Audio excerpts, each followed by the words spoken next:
I'm supposed to do the introduction. Whenever you're ready, buddy. See, it's big responsibility.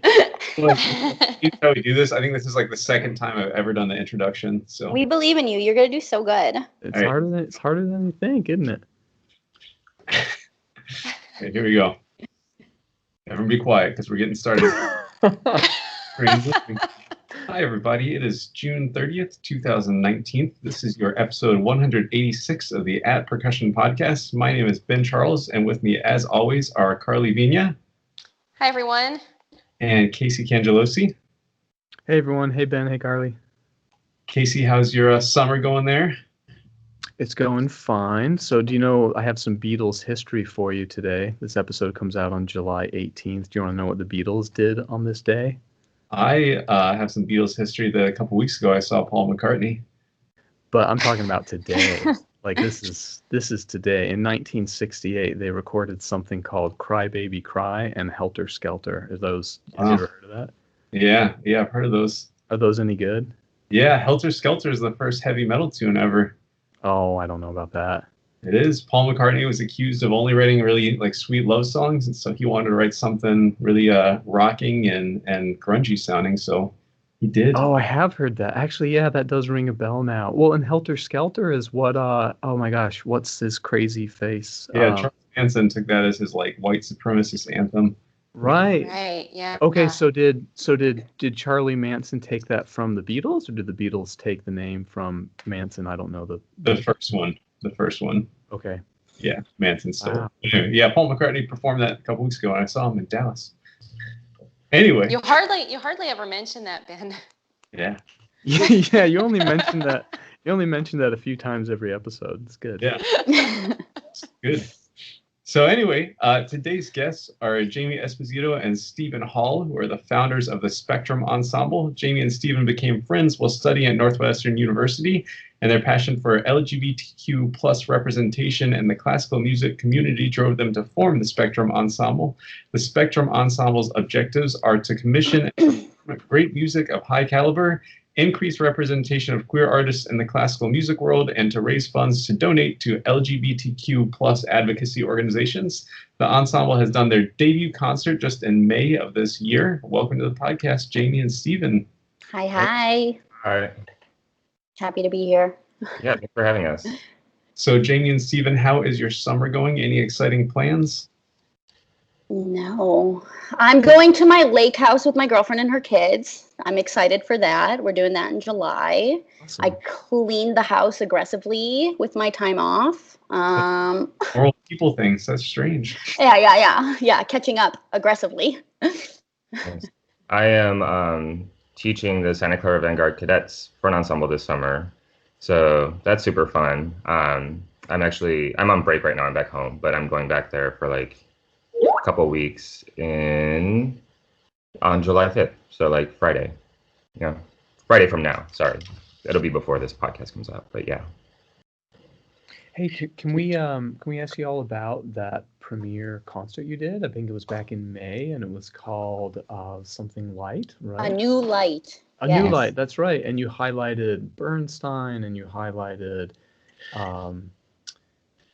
Barber. Barber, yeah. Thank you. Yeah. Along with a bunch of new commissions. Yeah. Steven, you want to take it or you want me to take it? You could take it. Okay. Fill in if you need to. Yeah, I will.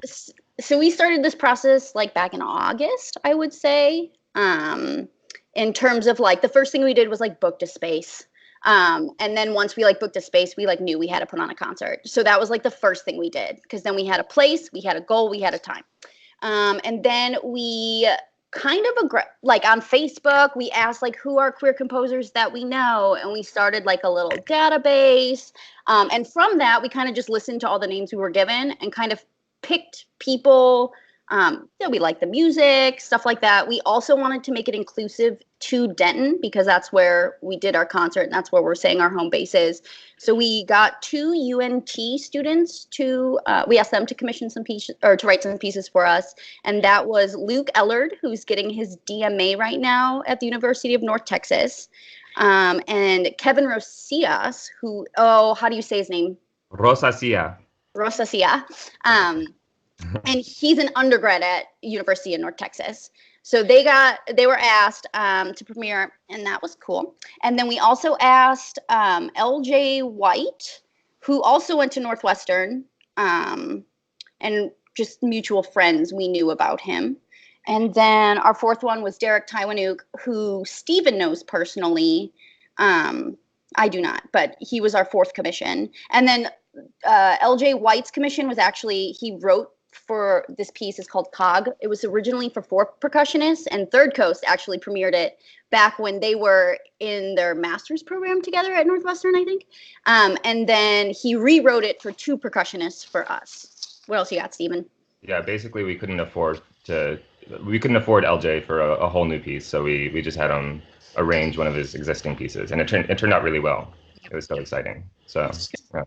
I had a question about Derek, because I don't know Derek personally, but we've sort of chatted some through Facebook, and I know Derek has written a piece for our friend Brian Calhoun, and I remember Derek telling me like in depth about like the notes he had about like Brian's style of playing. Brian does a lot of marimba voice. Brian's also, I think, 6'6", so he has a big wingspan. Right. So it sounded like Derek was very into sort of customizing a piece for a performer. Did he work with you guys on your sort of customization, and what were those tailor fits that he made for you? Kind of. It was a surprise. I'm like very into drag culture. Like, I love it. It's my go-to thing that I watch that makes me happy, like RuPaul's Drag Race. It's just so funny watching men get so mad about not being the best woman. It's just so funny. It's like the best cross between America's Next Top Model and what would you say the other one is? It's like too specific. Oh, you don't watch it, Steven. Project Runway. Yeah. Runway. Thank you. Right. So it combines those 2 things, and the makeup's actually like phenomenal that these men are doing, and like it's cool, and it empowers women mostly. Like, look at how sexy I am as this beautiful woman. You can also be this sexy, beautiful woman in your own skin. So it's like, it's great. I love RuPaul's Drag Race. I posted a lot on Instagram, and then he casually sent us the piece, and it was covered in drag. It was like covered in drag throughout the piece, in terms of we had a movement where I really like this piece also. I was so excited when he wrote us this piece.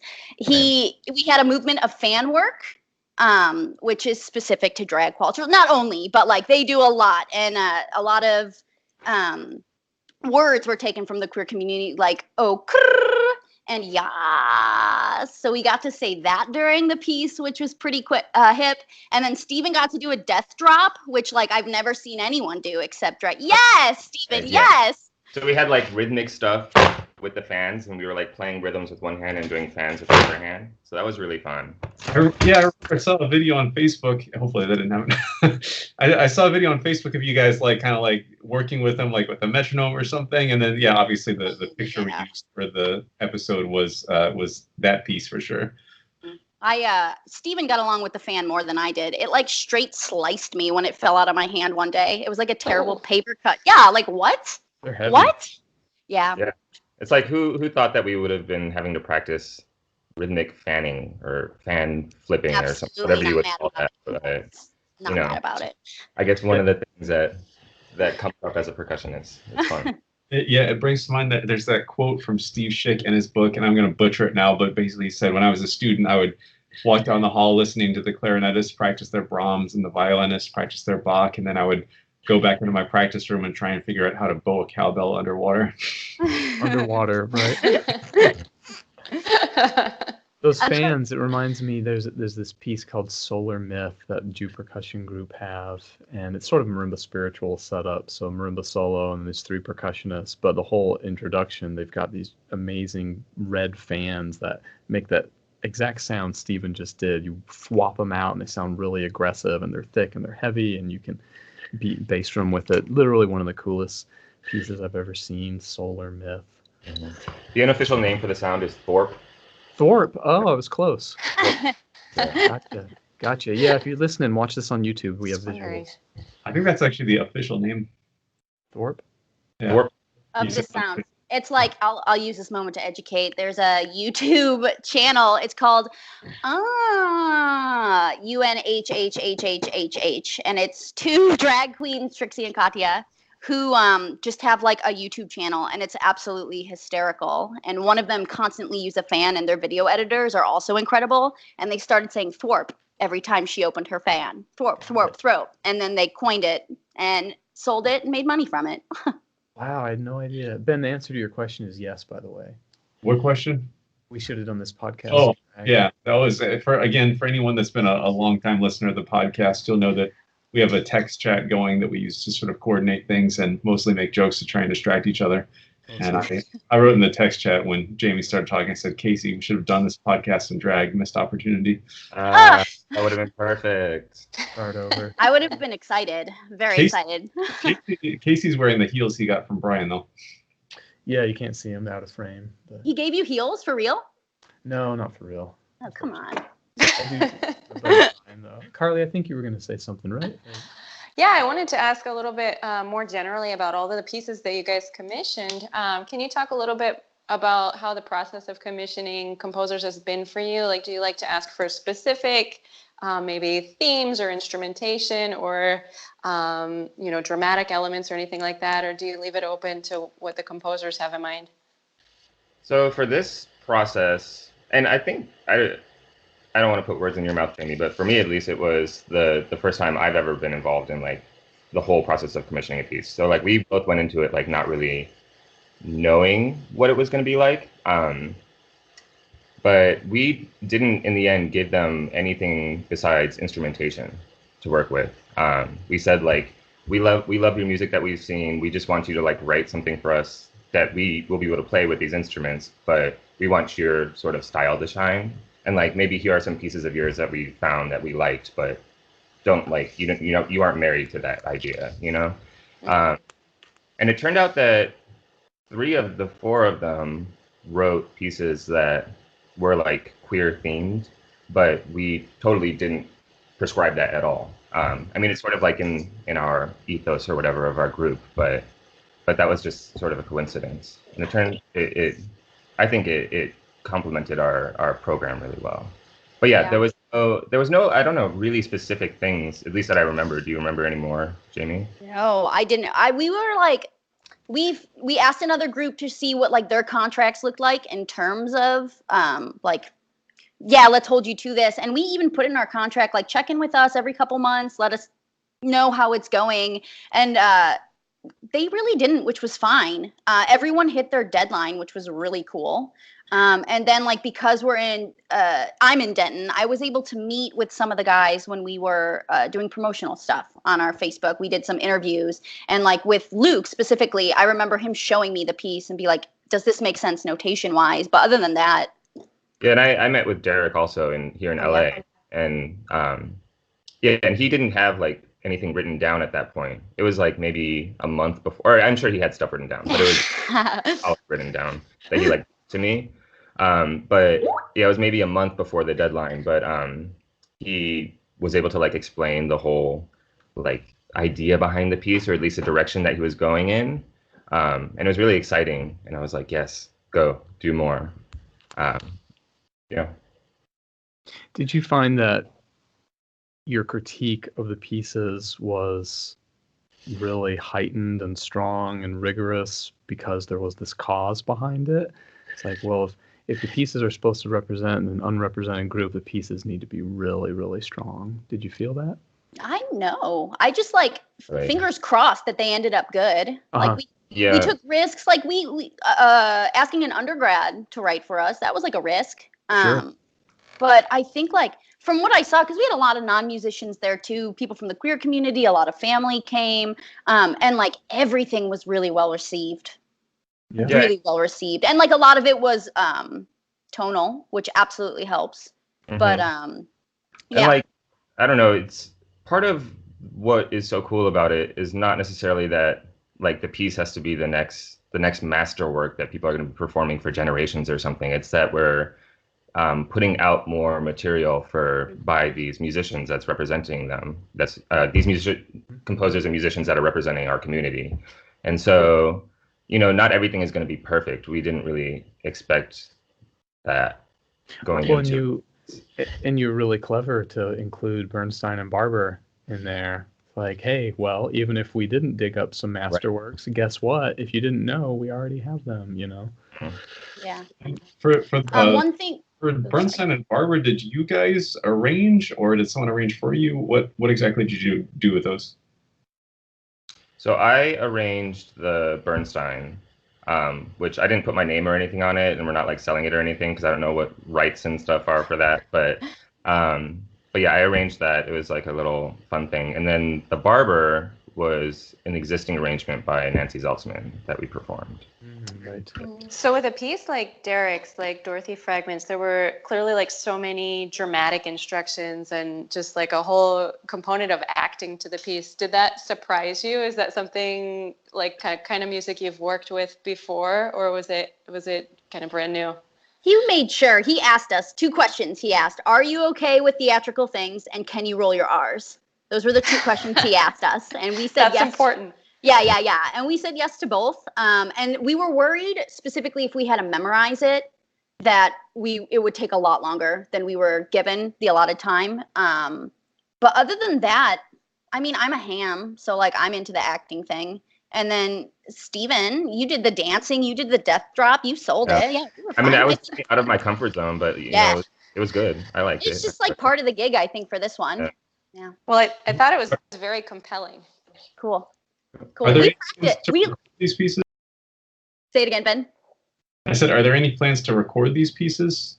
Yes. So we like did a first recording. Like I had one of my I work at LD Bell High School for the marching band season here in Texas, and the sound guy there came and did our sound, like he recorded audio and video. So we have some of these up from the actual performance on YouTube, on our Spectrum Ensemble channel, and we're not all of them are up yet. We have one more to post. But I think that's like a long-term goal, that we want to create a video inventory of queer music. And then this is just like a side note. I went in the early stages of planning all of this. I got in contact with Andre. I'm going to screw up his last name. Andre Dowell. He's in Michigan, and I was able to go to this Sphinx conference, and it was specifically God, I want to look it up because I don't want to be wrong, but it's this organization that helps people in Stephen, can you help me? You know what it was. Wasn't it Communities of Color? Communities of Color, yeah. And it was like a music program. It just like helps in Detroit get kids started early. And once a year they hold a conference. And I think even Rob Knopper came and talked about it. Yeah, Rob Knopper came this year for Percussion. Start organizations and stuff, sort of like what we're doing. So it was sort of perfect for. Yeah. And so when I was walking around, people would say like, oh, we have this inventory. We have this inventory. And it was like African-American posers inventory. It was Latinx inventory. And I would go up to these people and I would be like, oh, do you also say like who's queer? And everyone would be like, oh, no, we're not adding that. And like, why not? It is something that is important to like why, or it's just like another reason our music is the way it is. You know what I mean? So I think long term, it would also be smart to start an inventory of queer music, just as a category to put it out there that it is happening. Well, the resources are so important because we talk to guests all the time that they advocate for this. They want to play more female composers. They want to play more minorities. And it's just a question. I mean, every time we've mentioned a list or some resource, everyone's like, oh, what is that again? Let's write that down. You know, everyone is kind of keeping track. Well, I shouldn't say everyone, but a lot of people are keeping track. You know, there's a lot of interest in that, you know, and just, programming diversity for sure. And you know what, like going into it, we were surprised that something like what we're doing doesn't already exist. You know, it seems like right now in our world, this is the time for it. And we were like looking for groups, and there's some out there that are like, LGBT, and you know, there's all the gay choruses and stuff in a lot of cities and things like that, but there's not really that much, so we were like, let's do it. But yeah, it was surprising that it's not. A huge part of it, I feel, is a fault of classical, just the popularity of classical and modern music. You know, I mean, I talked about that little Beatles history segment, and I've got a few others for you, just like what happened this day, July 18th in history. And man, it is really hard to find that in classical music. You can find birth dates and death dates. And of course, if you you go search for a specific date in a specific article, I mean, you may find it. But if you just look up like what Jimi Hendrix did on this day, you'll find it. But if you look up what Beethoven did on this day, you won't find it. You know, it's just like, yeah. So anyway, those resources are really valuable. Yeah. Sure. Well, I had a topic kind of relevant to what we're talking about now, so I guess there's no time like the present to talk about this.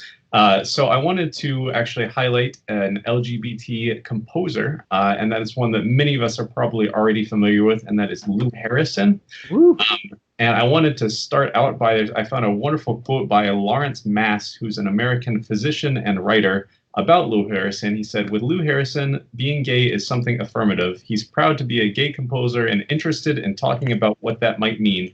He doesn't feel threatened that this means he won't be thought of as an American composer who is also great and timeless and universal." So I think that's a wonderful introduction to Lou Harrison, and I'll give my little book report on Lou Harrison now. We can maybe discuss some of his work. So Lou Harrison was born in Portland, Oregon on May 14th, 1917, and he moved to the San Francisco Bay Area as a child. It sounded like he might have bounced around quite a bit, but all in the Bay Area.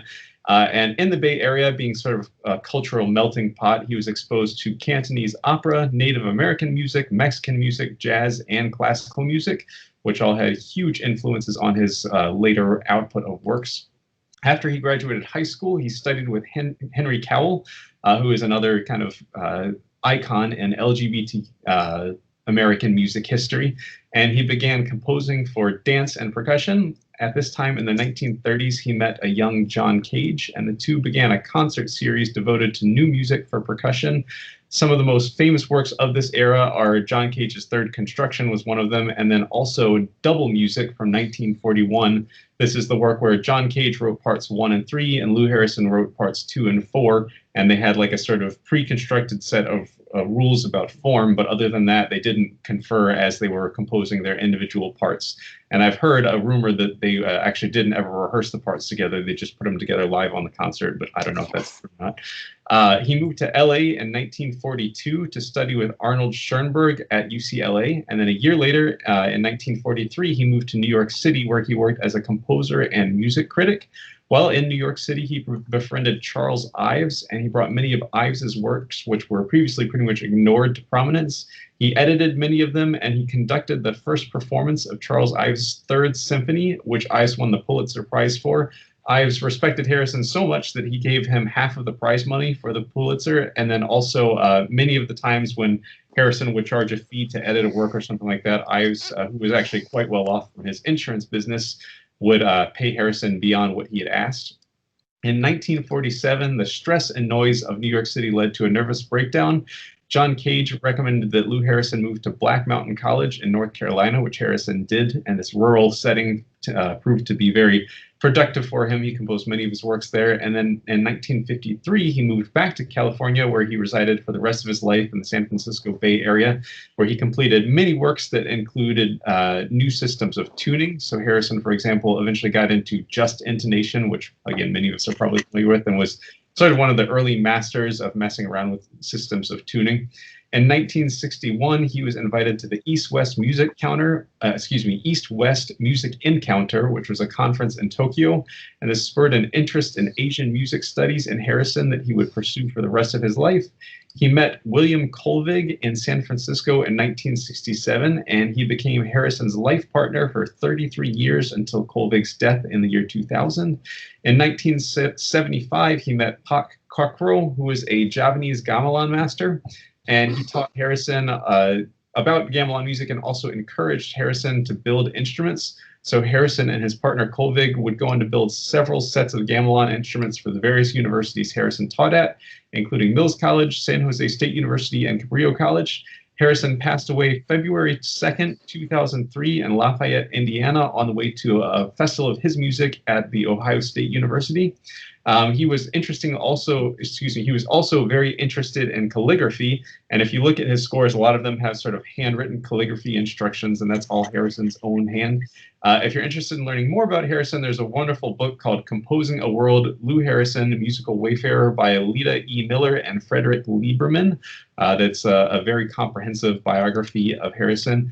And in 1985, he was inducted into the PAS Hall of Fame. And the article on the PAS website was written by Frederick Fairchild. And the kind of closing quote from that is, Lou Harrison is responsible not only for providing some of the most important works in the percussion repertoire, but also for pioneering the expansion of percussion ensembles by the use of found objects, the addition of non-Western instruments, the use of newly invented instrumental resources, and for introducing us to his sensitive, lyrical, compositional style.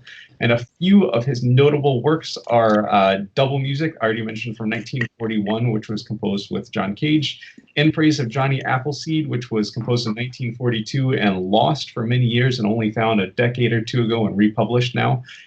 His Fugue for Percussion from 1942, which explored a new way of creating a fugue without tonal material. And then one of my favorites, I actually got to see the New World Percussion Section perform the Concerto for Organ with Percussion Orchestra, which was composed between 1972 and 1973, which is a really cool work. And the organist has to have these little pads that they tap on the organ keys with. And then one other work I wanted to mention is actually a work that does not exist. William Mersch actually tried to commission a marimba solo from Lou Harrison. And at the time, I think it was the Gulf War was going on, and Harrison was a pacifist and was so disturbed by what was going on in the world that he felt he couldn't complete a work. So there was intended to be a marimba commission from Harrison that never came about. So that's Lou Harrison in a nutshell. Yeah. Wow, thanks, Ben. You know, there are a couple of works. I was just browsing Steve Weiss right now while we're talking. I'm trying to find what the heck we played. I've played a lot of Harrison since getting here, and yeah, Tributes to Karen, which are 2 movements I can't find. And there was something else we did. I thought it was the Fugue, but I looked at the music. It's not that. We did something else. So, I mean, there's a handful of stuff out there. It's printed, but it's not in, I mean, you'd expect it all to be right there, you know? Yeah. One of the more popular ones, I actually strayed away from saying it just because it's hard to pronounce, is Song of Quetzalcoatl, I think is how you say it. And that's one. That's yeah, I played. Yeah. That's one of the ones we did recently. Yeah, it's really, really cool. That's a nice one. Yeah, it's what's some of your favorite Harrisons, you guys? Oh, jeez, I don't think I've played any of them. I just remember it was on my master's oral, like my comps. Sure. So I had to like aggressively go to the library and look up everything he did. Yeah, the only one I can remember off the top of my head is Fugue, which is really cool. I know my teacher from grad school, Jack Van Giem, has played quite a bit of Lou Harrison, and I think he's worked with Harrison too, just as a member of the San Francisco Symphony. So I've really loved everything I've heard, but I don't know. I don't remember names of pieces very well. Where did you study with Jack? Was that Colburn or? At San Francisco Conservatory. San Francisco Conservatory. Okay, yeah, I love Jack Van Giem. There was a great story, and I think it's Anthony Cerrone was performing a piece that required elephant bells, and it was a Harrison piece that required elephant bells, which are, I guess, pretty common in his music or something. And they wanted to be really authentic, so they actually called like the San Francisco Zoo and asked for elephant bells. And they sent them, and they said they opened this box, and I think they were like wooden or something like that. And they called back and they said, well, like this piece, it looks like they're supposed to be metal. And the zoo people go, oh, you mean ceremonial elephant bells? Oh, right.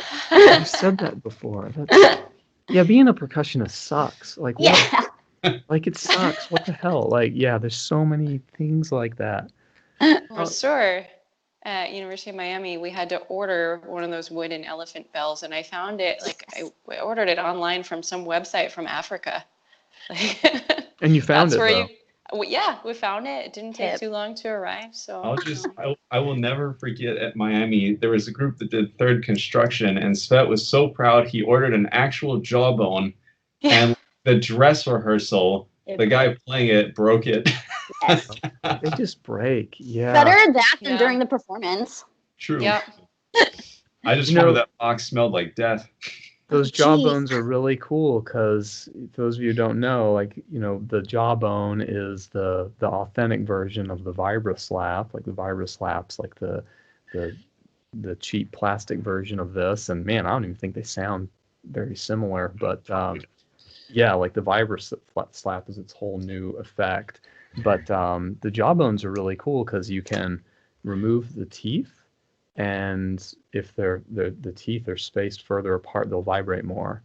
So you can lengthen the sound of the jawbone by literally taking teeth out. And if you're next to another instrumentalist, they see a bunch of teeth lying on your tray, they're just like, oh my God, they call 911. And You had to out of them or something. yeah, wear them. Yeah.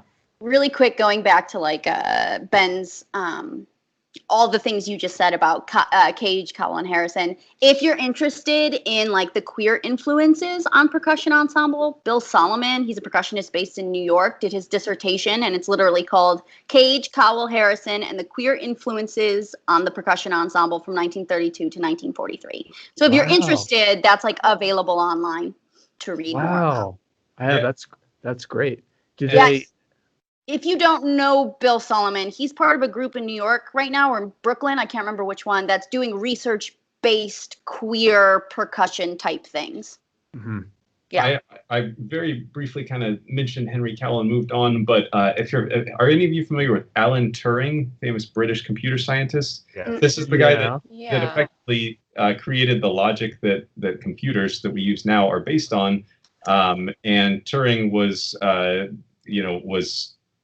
caught being gay in some capacity, and basically he was like sentenced to, I think, chemical castration and ended up committing suicide. And in roughly the same time period as when Henry Cowell was caught in the act as well, and was sentenced to prison. And I think he spent like 4 years in prison because of it. And he was, I think he got out early, and he was ultimately, I think in 1942, he was pardoned for it. And I wanted to say this, but I didn't have the hard research to prove it. But it seems like maybe Harrison went to study with Cowell, and I think Harrison might have been studying with Cowell until Cowell went to prison. I think that might have been what studies. The timeline kind of lines up, but I didn't directly read that. So there is a movie, The Imitation Game. It's fairly recent. It's great, and it's about Alan Turing, mathematician, and yeah, I knew that name. I've seen the movie, but also my dad teaches, or has taught, I don't think he still is doing right now, but a segment on cryptography. My dad's a mathematician. So yeah, Alan Turing is the guy who like broke one of the major codes for the Allies using the Enigma machine. That's right. Yeah, the Enigma machine. Yeah, it's really cool and incredibly sad. Yeah, Stephen, actually, if you're in the Northern California area, the San Jose Museum of Computer History has the Enigma machine and a little thing about Turing in there. It's pretty cool. Really? I'll check that out. Do you guys want to know what else happened in history? Yes. Yeah. Will you think of more questions? So, yeah, something else. Oh, I like this one. And I always pick the ones that I like. Oh, also, Ben, some other Beatles news. John Lennon was kicked out of the country on July 18th. He said he has to get out, go back to London or England because he had some marijuana charge or something.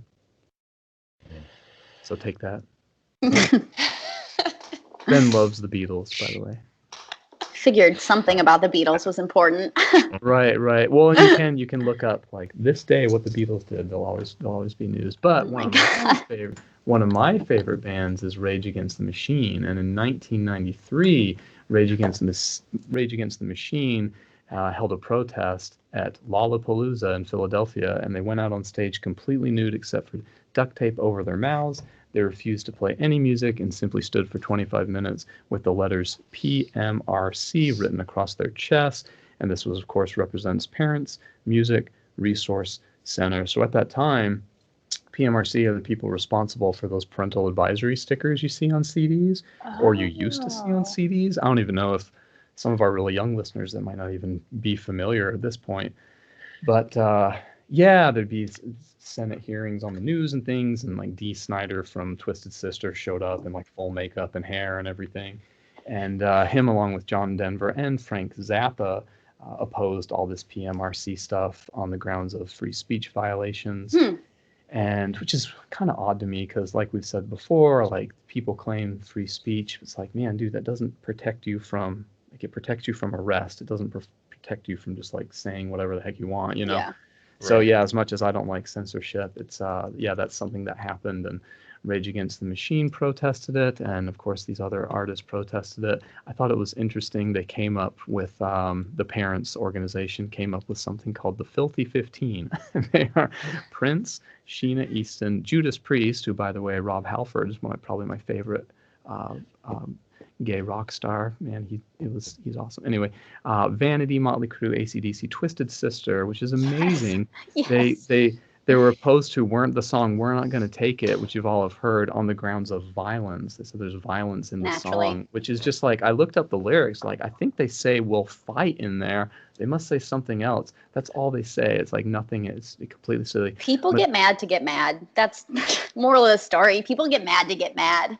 They're just creating issues. Well, and this particular one was totally spearheaded by Tipper Gore, Al Gore's wife. So I mean, it's also very political. You know, you want to show censorship is important to you, and you want to whatever, you want to rally political, political favor or whatever. Mm-hmm. Oh, thanks, Ben, ex-wife. Yeah, I don't know my politics, but also on the Filthy 15. Music eroded their marriage. Yeah. also on the Filthy 15, Madonna, Wasp, Def Leppard, Merciful Fate, Black Sabbath, Mary Jane Girls, Venom, and Cyndi Lauper. So it's just amazing. So anyway, that happened on this day, July 18th. What's interesting also is just like who is deciding, or like who's on that panel of that. Yeah, certain just parents, Al Gore and his wife. That's it. It's like, and it affects their sales of their CDs and stuff like that too. It's like, how do you know how, what is the word for when you are not biased? How unbiased are they? Oh, you know? They're totally biased. Yeah, sure. like who are these parents who are deciding? Yeah. So yeah, well, and I think it had quite an opposite effect. I mean, I know when I was a kid buying CDs left and right at that age, and my friends and I, if it had a parental advisory sticker on it and explicit lyrics, you thought it's like, oh, cool, I'm buying something like more grown up, and you'd go for it. Mm-hmm. You know, like you'd really, really go for it. So, but I think it's perfectly reasonable, you know, to let parents know, like, so you don't have to listen to the whole CD and like read through the whole lyrics or whatever. Yeah, I mean, I think it's totally sure. It's a fine. It's like, I don't know. It's I agree that it should be there, but like it should be really transparent so that you can see what the process is that they're using to come up with this or something like that. I don't know, because they could have very easily censored like queer themes also, or you know, whatever happens to be the thing that's not okay for kids to be exposed to. I know. They can, you know. On that note, in movie ratings, actually, if there's like a kiss on screen, it like triggers a certain, you know, rating. But if there's a same-sex kiss, it's a higher. Right. And so far higher. Yeah. Mm-hmm. No, yeah, it's absolutely ridiculous. It's C-15. They said is based on violence, drug or alcohol use, and sexual and occult things is what their like list of standards is there in the Filthy 15. Well, it's sort of crazy that a cult is on there also, because then it's also like a religious thing, and it's like, what religion are you aligning with then? You know, like I know. But, yeah, I know, and of course it's like good old Christian values, no doubt. It's Tipper Gore, and of course that's what it is, you know. And of course, like I know my parents, I'd bring home like my Megadeth record, you know, Megadeth record of I don't know, late 90s called Euthanasia, and it's got this cool graphic of a mom like pinning up babies on a clothesline by the toe. They're not getting hurt or anything, but like it's pretty They're like, just oh drying. man, that's some heavy shit when you're 15, you know. That's pretty dang cool. And like I remember like my parents just kind of went like, oh, that's stupid, and like here like that totally like diminishes your like, oh, I'm so rebellious and cool, and you know what I mean. And that's just how I would choose to parent. I think I would just go like, oh yeah, okay, that's no big deal, whatever. And then all of a sudden it's totally demystified.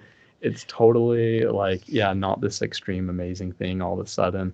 And I think that really worked. One more thing I want to add just to this topic. I think I mentioned it once on the podcast before, but Greg Gaffin, the singer from one of my favorite bands, Bad Religion, he said once that this whole idea of a beautiful thing about music and the lyrics specifically, like having messages in lyrics tied to music, is that people get to absorb those messages on their own pace. So you very well might be listening to some song and you know the words, but they're not really hitting you at that moment. You're just enjoying the music, and that keeps you listening, and that keeps the words in your head.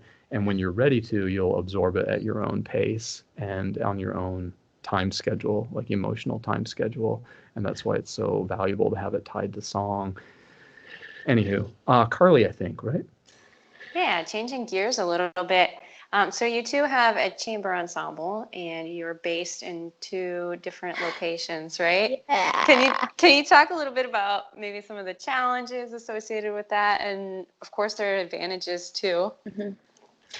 One thing that is great is we're both freelancers right now, so we're not like locked down to any job. So Steven was able to come a week before our performance, and we both obviously rehearsed our parts before. We like made sure we were pretty good to go. And Steven, I don't know your experience with this, but I went on tour with Heartland Marimba Festival, and that was like the same thing. It was like, learn your music. We have 4 days to put it together, and boom, we're doing it.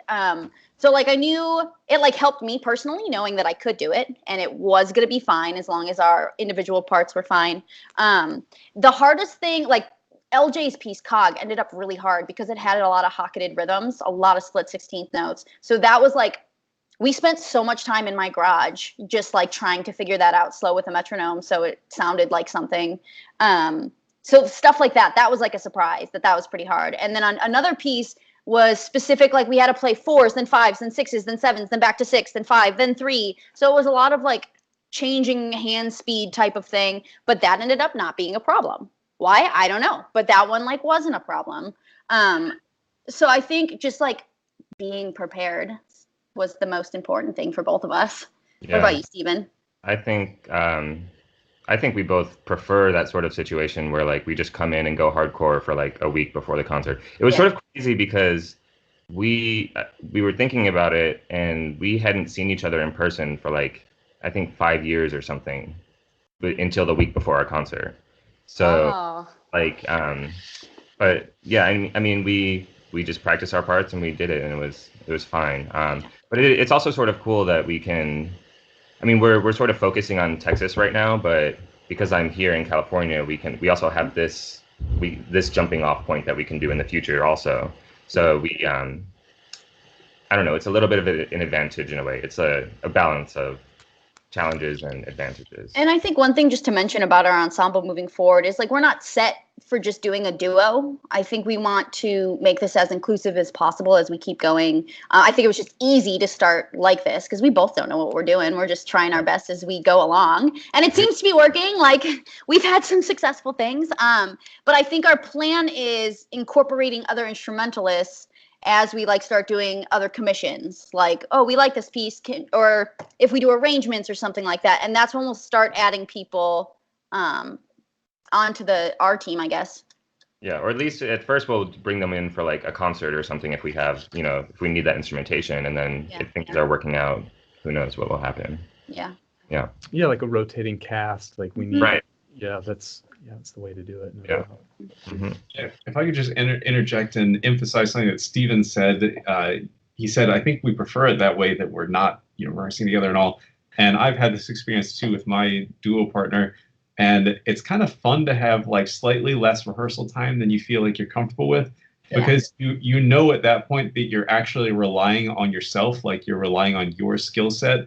And when you do pull it off, you kind of feel like a badass, like knowing that could have fallen apart at any point in time, but it didn't, because we're better than that. I think it's like more fun that way.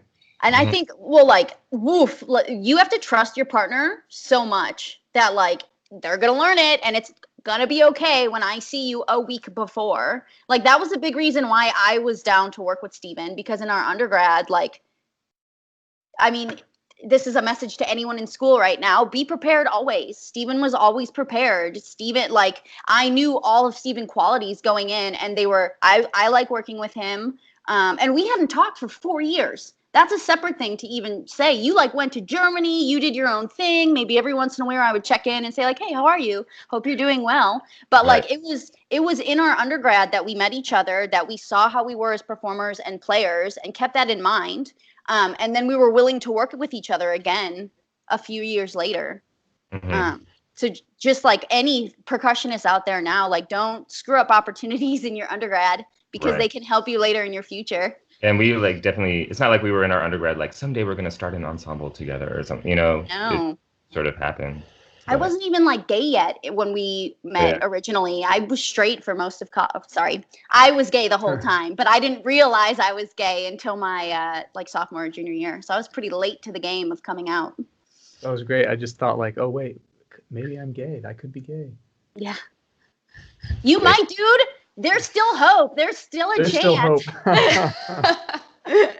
Excellent. Well, I can also speak to Steven's playing because I was a judge at the PAS Marimba competition finals one year, and we gave it to Steven. So, yeah, congrats again. I saw that performance. Did you play? Was it the one you played Merlin at? Yeah. Yes. Yeah, I think I was there. Yeah, that's really good. How do you all, speaking of working apart, like we all work apart, Carly, Ben, and I, and the other co-hosts that have been on the show off and on. And I mean, a huge challenge is delegating duties. You all have this great website and it's really, really easy to find everything. It looks really nice, but it's hard. I mean, it's tough to delegate duties and make sure that, I'm sure Jaime doesn't want to feel like she's doing more than Steven is. And likewise, like you have to balance it so you feel like you're both in it a fair amount. How do you do that?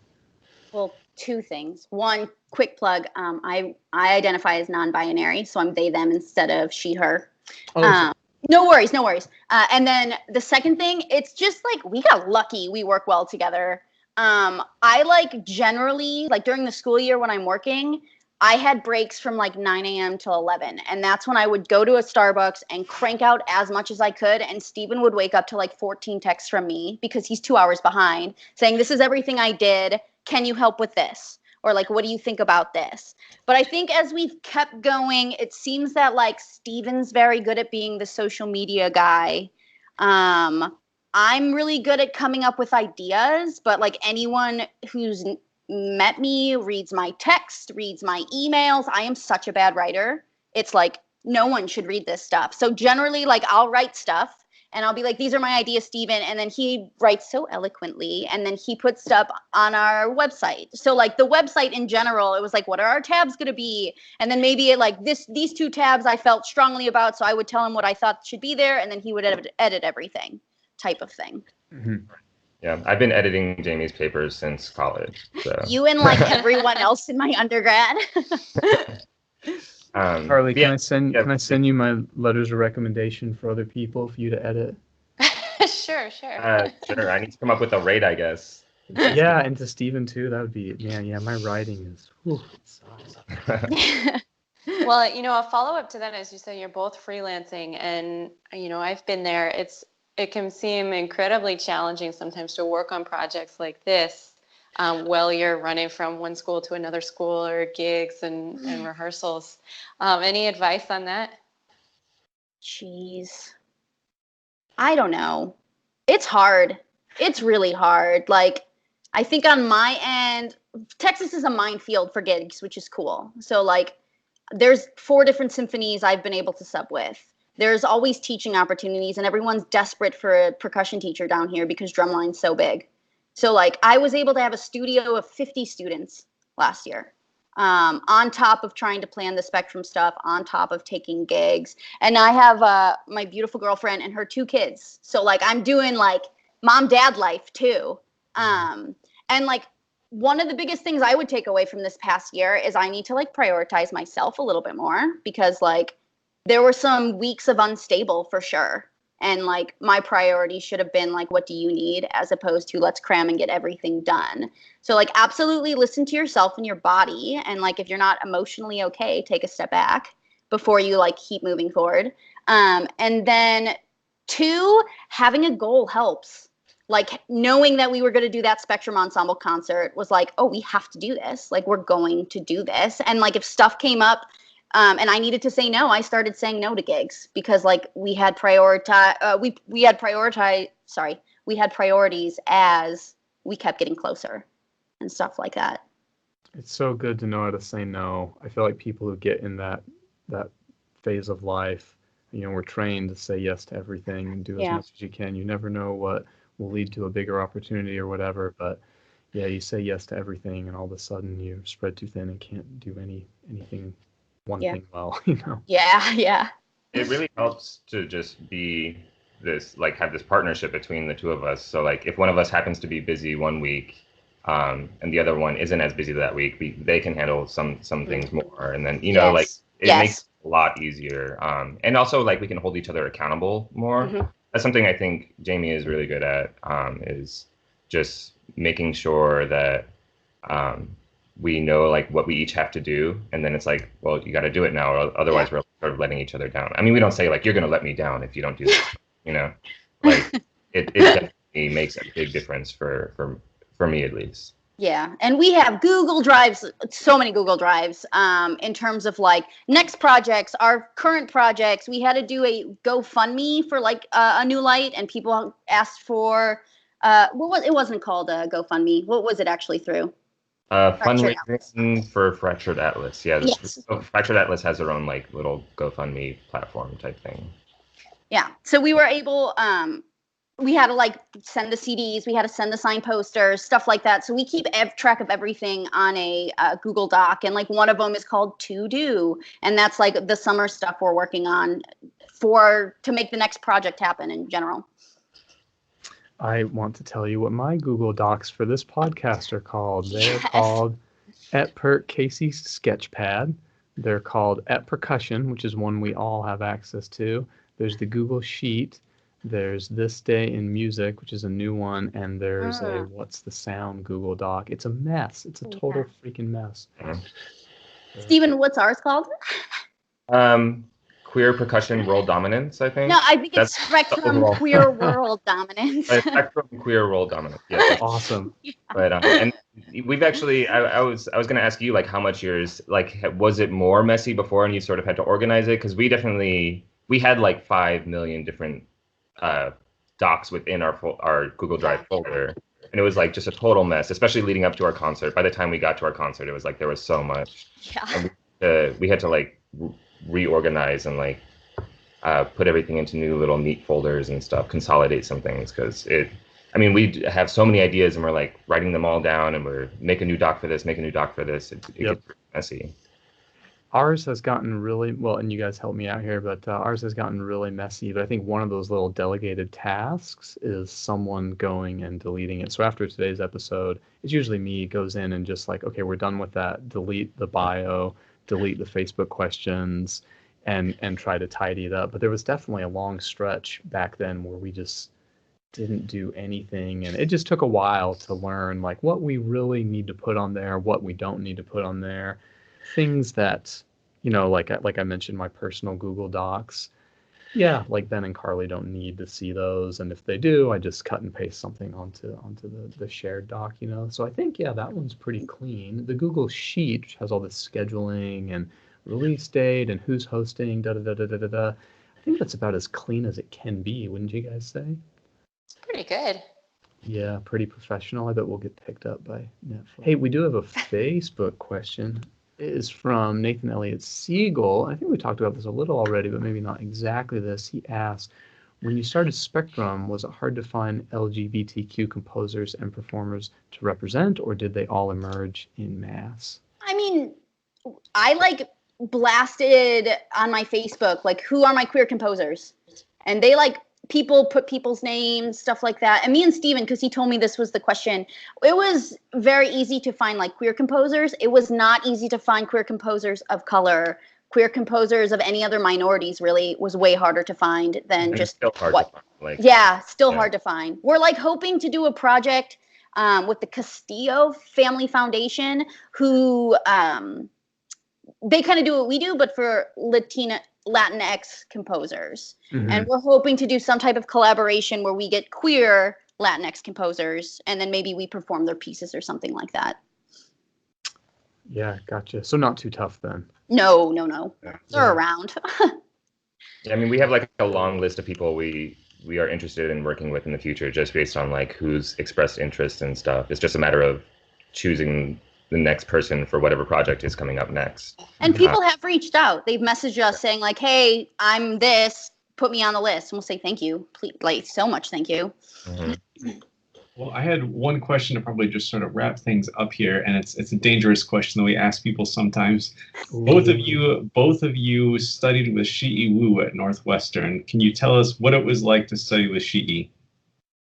I will say that after studying with Shi'i, like, not much is hard anymore. Yeah.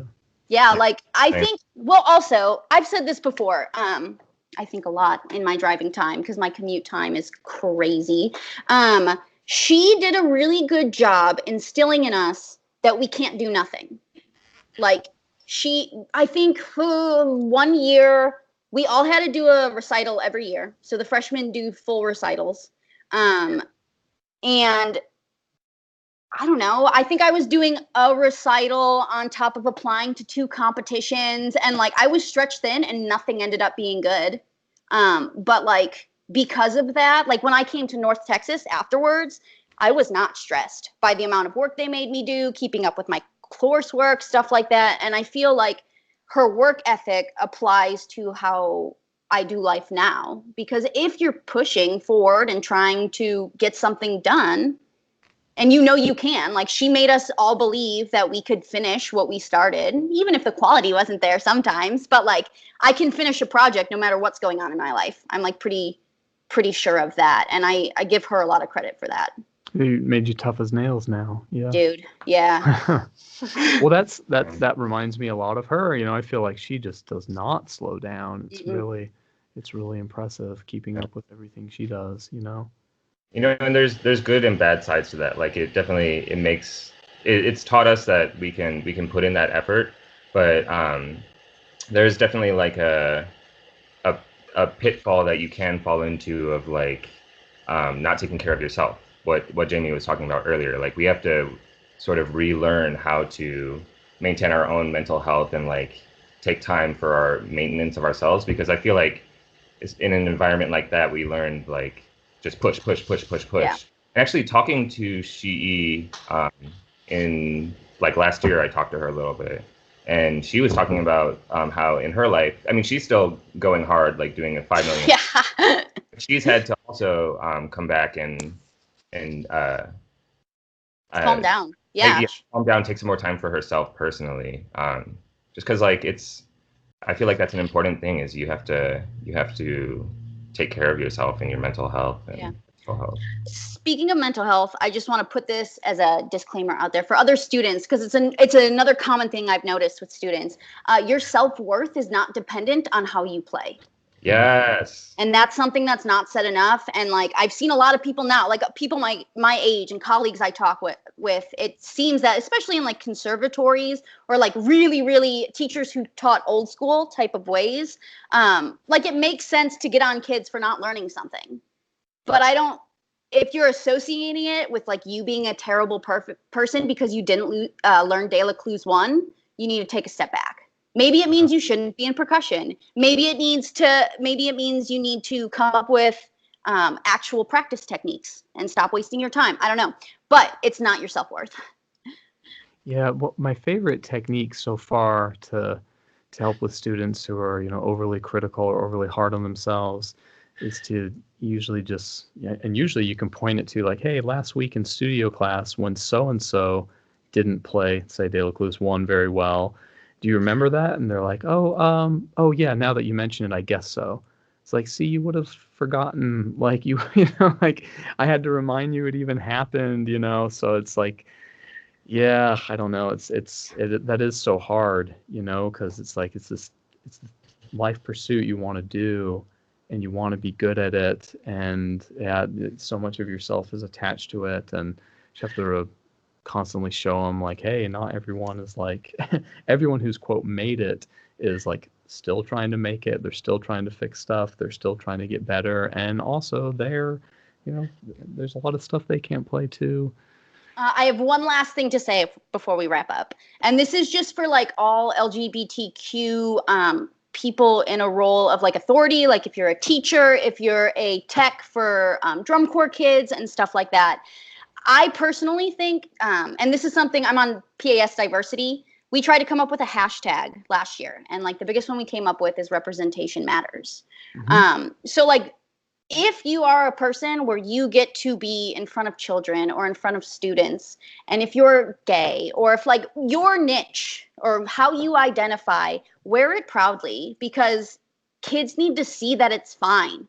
There are still so many people out there who say it's like not okay to be gay. And like being in a situation with a family and kids now, I get it so often. There are so many microaggressions. And if you're in a position where you can make 3 kids feel like they're worthy, they're normal, they're like, it's worth it. The amount of kids who have come out to me over the past 2 years is overwhelming, but I know that they thought I was a safe person to have this conversation with. And like last weekend, a girl said, "Hey, I think I'm bi and I want to come out to my mom. What should I do?" And I was like, "Girl, I have no idea. I came out to my mom on her birthday and absolutely ruined her birthday." You know what I mean? But like, just do what feels right. There is not going to be a good time, but like, congratulations on figuring this out for yourself, because anyone who is queer knows that it's like this moment, or maybe not. Some people figure it out right away, but like, I didn't know because I was deep in that closet of denial. And the more people you can see representing who you are, the easier life we're creating for the next generation. So if you're gay, fly those flags, baby, because the kids need to see it. Yeah, well said. That's great. Yeah. What do you recommend that someone like myself does, like just a straight white male who is with students? You know, like what can we do? So one thing, and it's cute because my dad, he's a banker, and they do a bunch of diversity specific to LGBTQ. So a lot of the stuff he tells me is where I'm getting my information on how to help people. Mm-hmm. And so one thing that he recently said that I totally agree with is in your sign off, like from emails, if you put your pronouns in there, like him, he, it shows you're an ally automatically, that you respect people's pronouns, she, her, they, them. If they're trans, they now know you are open to the trans community and stuff like that. I think just like, oh, this is a queer composer, like just mentioning references to things that are gay. Play some of the music we got commissioned for the last concert, and spotlight the fact that it's on the queer, like it's for queer people. I don't know, Steven, do you have anything else? Yeah, I don't know. There's just like lots of little ways like that. It's not like you have to always be like, I'm pro-gay. Like, if you're gay, come out to me or something. You know, like you can just be open to it in all these small ways, just that come up in everyday life. Like if there's something that comes up, don't not talk about it just because it's not relevant or something. Yeah. Cool. Well, thanks so much to both Jamie and Steven for a great discussion today. And thanks to Carly and Casey as well. And we will see you in a couple of weeks. Yeah, thanks for having us. Thank you. Yeah, it was a lot of fun. All right, bye everybody. Bye. Bye everyone.